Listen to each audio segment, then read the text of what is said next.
कांग्रेस शीर्ष नेतृत्व को धन्यवाद जणाइछंती राज्य युवा कांग्रेस सभापति रंजीत पात्र तांको पुणी थरे सुजोग मिलिथिबारु राहुल गांधी मल्लिकार्जुन खड़गे उदय भानु चिप को से धन्यवाद जणाइछंती। राज्यर युवक मानक पई चाकरी नाही पाखापाखि 13 लाख छात्र छात्री बेकार होई बुलुछंती 2 लाख पदवी खाली पड़िछि हक मागिबाकू राजरास्ता को युवा कांग्रेस ओल्हाइबो बोली कहिछंती। नुआ दायित्व नु मो युवा कांग्रेस सभापति इलेक्टेड होइतिली पूर्व वर्ष पूर्व जेहेतु एआईसीसी प्रेसिडेंट सब कमिटी को डिजर्व करथिले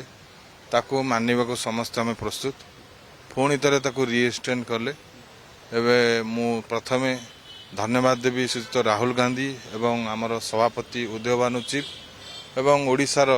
जे युवक मान प्रेरणा दौरान एवं उत्साहित कर भक्तचरण दास तांको मध्य मु धन्यवाद जनइबी एवं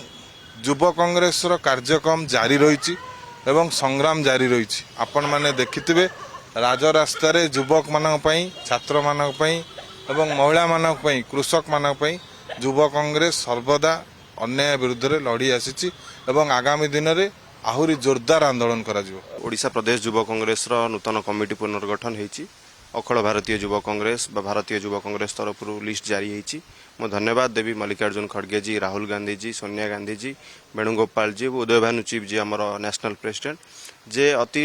बढ़िया से कमिटी गठन करिसेंती। आगामी दिन में जो डबल इंजिनियर सरकार अच्छी ता विरोध रे एवं युवक मान भीतर जो पुंजीभूत असंतोष अच्छी से निजुक्ति क्षेत्र में हो निजुक्ति क्षेत्र में दुर्नीति जो होची पिला माने निजुक्ति पाउना